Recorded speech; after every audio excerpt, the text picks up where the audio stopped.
Good morning, YouTube. Jason Duhamel from Smokey J's Barbecue. It is the Sunday before Memorial Day. Decided I'm going to cook a little ribs today. Just going to show you these ribs real quick before I prepare them. My wife got these at Aldi, actually. They're Tyson. She got them for 75% off because they were right at the expiration date when she bought them. I immediately put them in the freezer.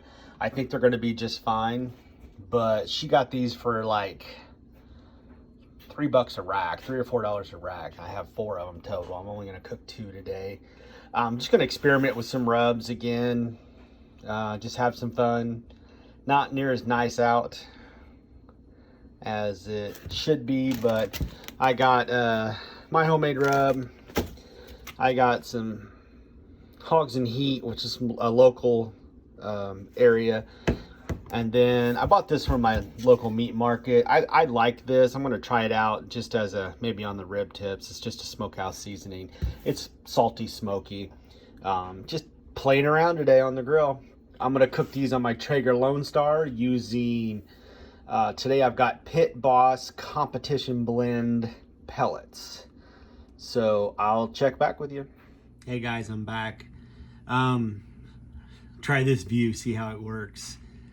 So I'm in my kitchen. I'm just gonna trim these ribs up a little bit. I'll show you how I do it.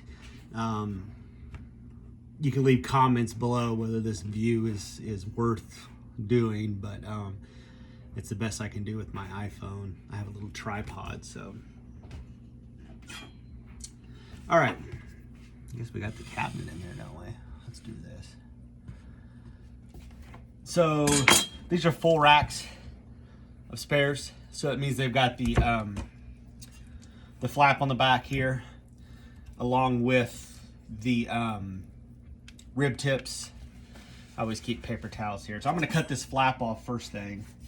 Use a very sharp knife. Cut it close to the bone as possible. You can save this. I usually just throw it away. I also try to square off the ends. As you can see, the ends aren't super straight. Since I'm not at a competition, the presentation really doesn't matter, but it matters to me. They cook a little bit better. So I'm just going to cut this piece off the end there. I may go ahead and save this and cook it with maybe that smokehouse rub to see how it turns out. So as you can see, the ribs are squared off on the end. So now we're going to cut these St. Louis style, which is just a matter of cutting these rib tips off all the way down here like this. And the way I found the best way to do it is to kind of find the end of the bone and then just cut straight down. These still a little frozen, so they may be. So right here's your bone. I'm gonna feel right about here is gonna be where the bone ends. I'm just gonna take my knife, sharp knife, and I'm gonna go all the way down, straight. And I'll do that until I get through everything. And like I said, these are a little frozen, so I probably should have thawed them a little better.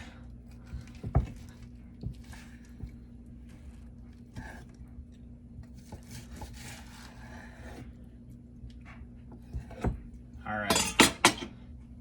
So what that leaves is what we call the rib tips right there. So I will cook those separately only because I'm going to use a different rub just for flavor, different rubs and sauces. And then once again, you can trim up down here. I've got some extra here. So this is a pretty thick cut of ribs here. Like you can see, we got a fairly uniform rib there. I didn't cut it very straight this time, but I'll work better on the next rack. So in competition, I would use, middle sets of ribs here. So the next thing you want to do is remove the membrane from the back. In order to do that, I use just a regular paper towel. So the best way to do this, if you can see it, is you just kind of get your knife tip underneath that membrane like this until you get it just lifted up. And then the simplest trick I found is just using a paper towel, getting a hold of that membrane, and it should come off in one piece.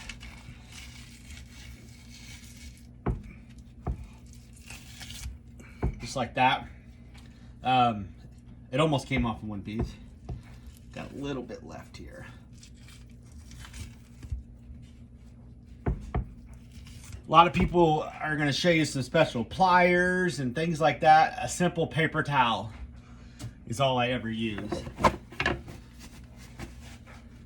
So, and the reason why you take that membrane off is just so that smoke can penetrate the backside of that membrane. When it cooks, it shrinks a little bit and it gets brittle and chewy. You don't want to keep those on your ribs.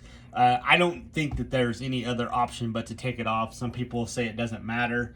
I think it matters.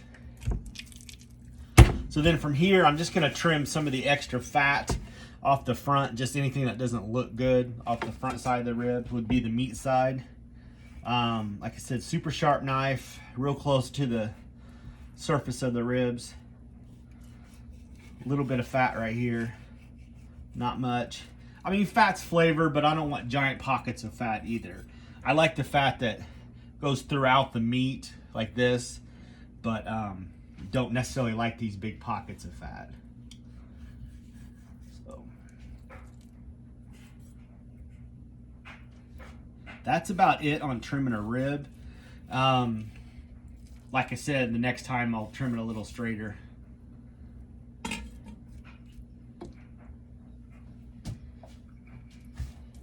So, St. Louis style, membrane removed.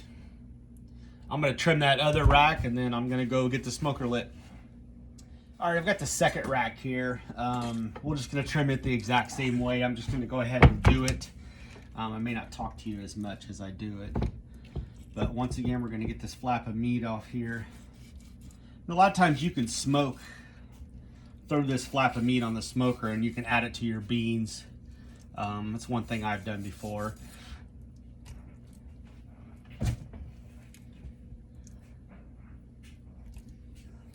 So now we're going to cut the St. Louis style part of it.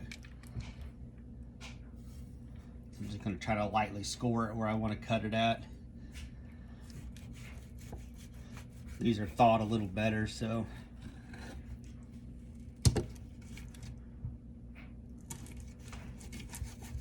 Basically, you're cutting through a little bit of cartilage right here.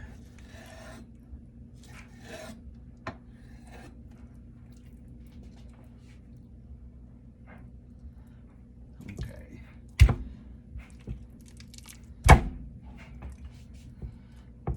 I'm just going to trim just a little bit of this end, not much here.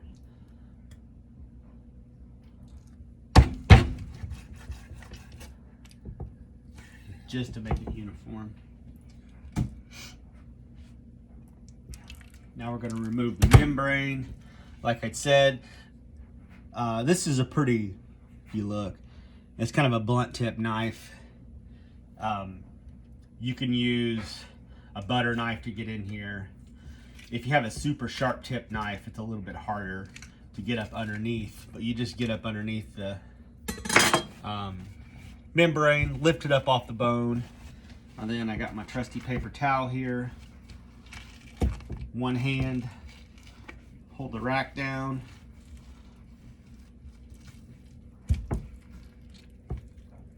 That's a booger. Part of it came off. I find it easier if I do a different paper towel every time. There we go. All right. Membrane is off. Got a little bit of extra down here. Trim off. And then I'm gonna go, oh, there's a little piece of membrane there. Let's make sure we get all that membrane off. Right on the edge. There we go. And then any pockets of fat. This one looks pretty good. It's a pretty good marbled rib. Right here to where I'm a little concerned about these little extra white fat there. I'm gonna trim it off.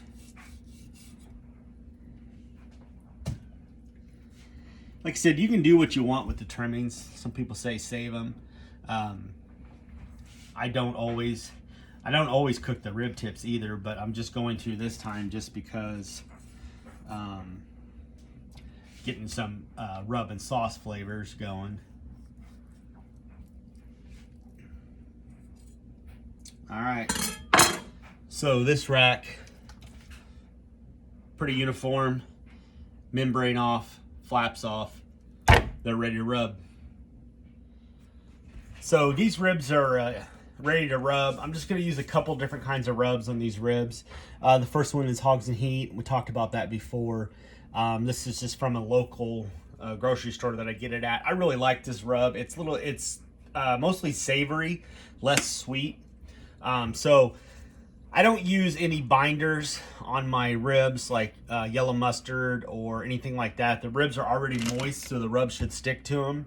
So if they're not moist, you can spray it with some apple juice or just make sure that they're a little bit wet. But the rub should stick to them. Previously, when I first started cooking, I would use yellow mustard, but I just found that it just created a little bit of a mess and a little bit too thick of a coating that I didn't really care for. So I just started using just like rubbing them, I'm not going to say dry, but with no additional. So I got the Coda Rub on there. I'm going to go ahead and lightly do the back also. You want to be able to taste that flavor all the way through when you bite the rib. And then I will re-rub the front.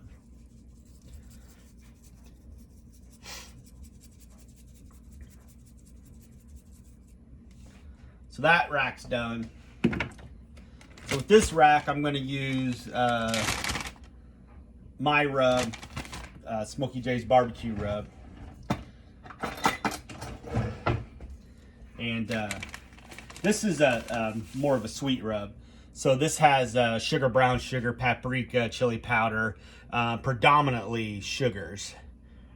So while I'm going to use this rub, and then I'm going to try to pair it with more of a little bit of a spicy sauce to see how that flavors do.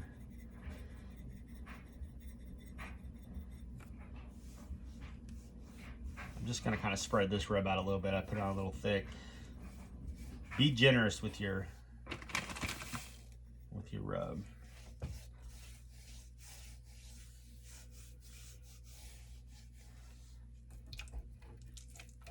And then we're going to lightly do the back.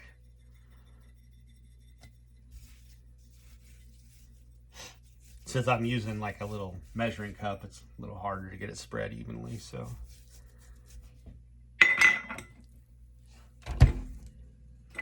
And then the areas, I'll just kind of redo one more time here.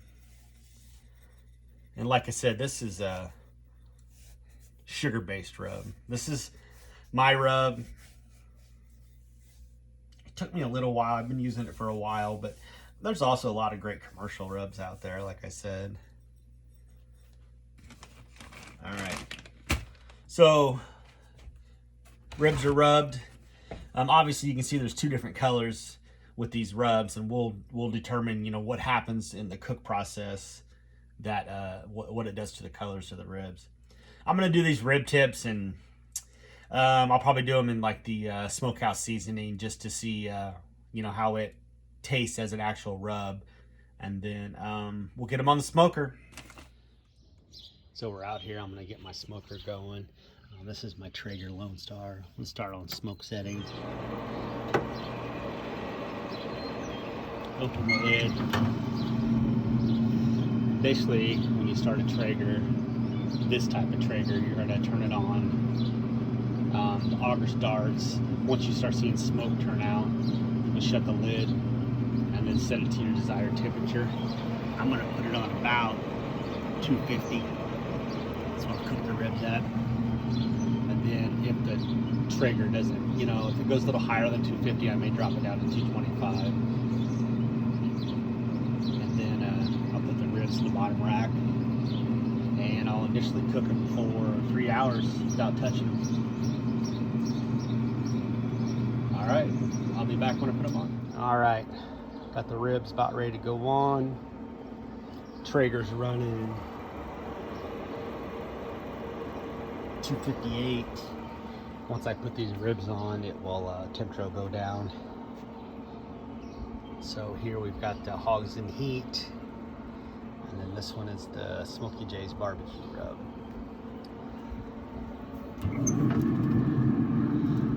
And I'm gonna put the rib tips on later.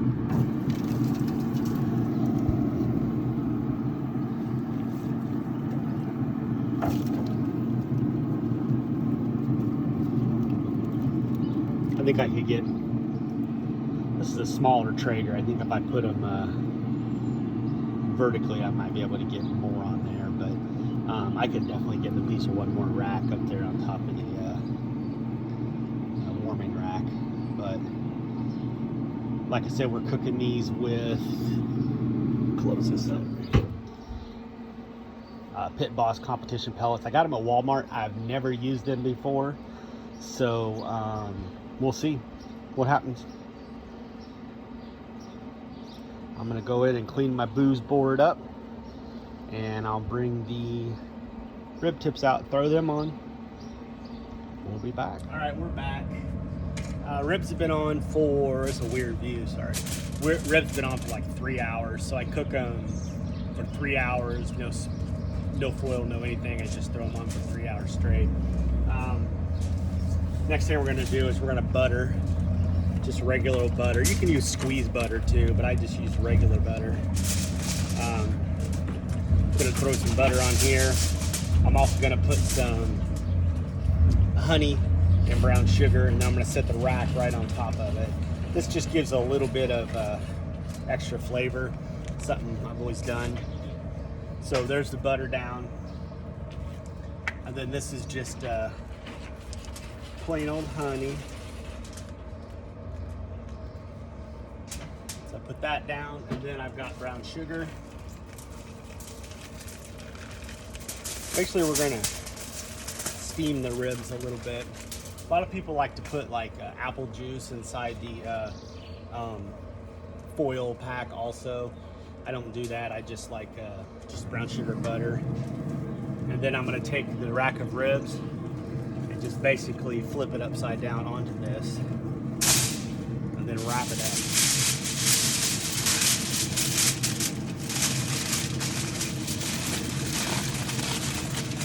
Now, like I said, some people like to wrap it tight and then on this end here put some juice or some beer in. I think it gets enough steaming with the brown sugar and butter. I'm just gonna set these out of the way real quick. And we're just gonna do the other one. There's no particular order we have to do this in. Brown sugar. Like I said, the Parquet squeeze butter works much easier than stick butter, but I have stick butter today, so that's what we're using. I'm not going to do anything with the rib tips. I'm not going to put them in foil at all.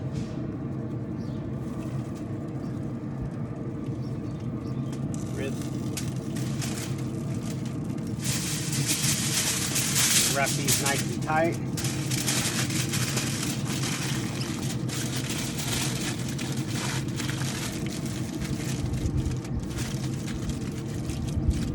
I'm going to slide these back in, meat side down,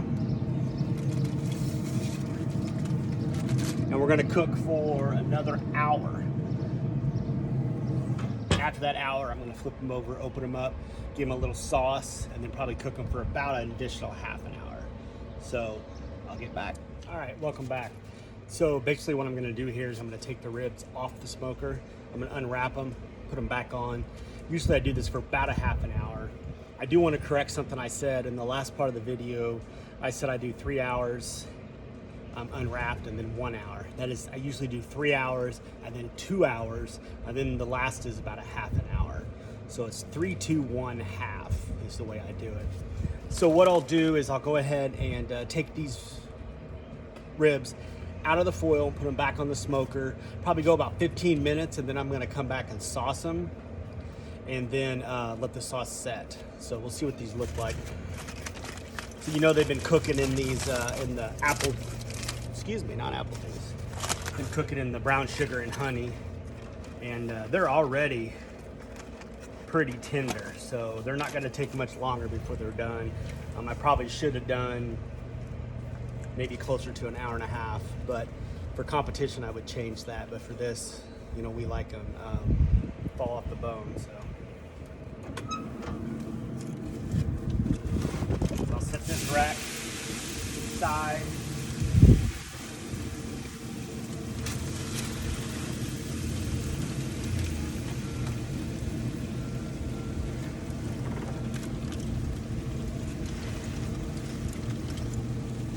Be real careful with these because they're full of the juices. Don't do anything dumb like wear sandals like I currently am.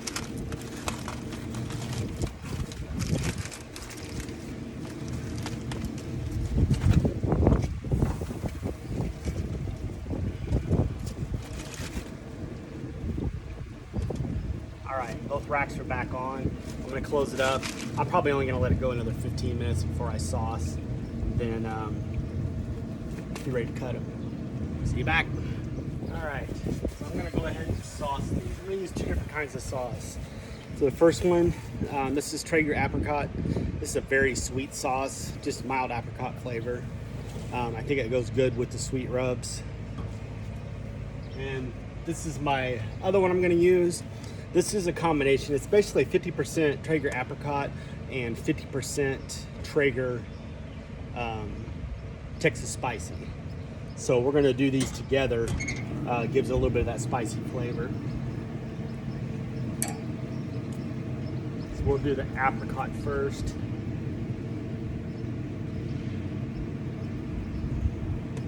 A little generous with the sauce.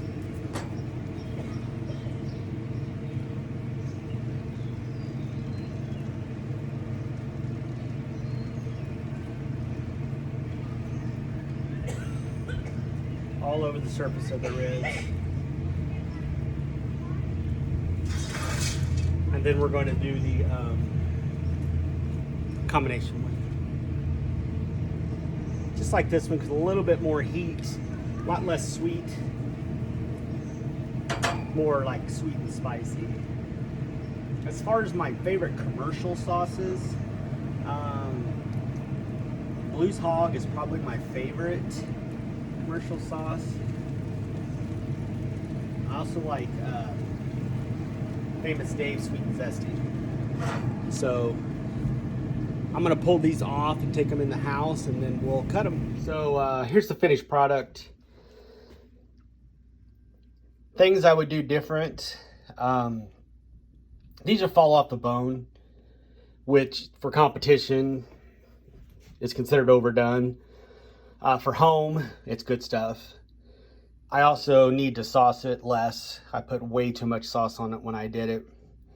So a little overdone, a little oversauced, but nonetheless, they're gonna be outstanding. So thanks for joining me. If you want to see me cook anything, put some comments down below.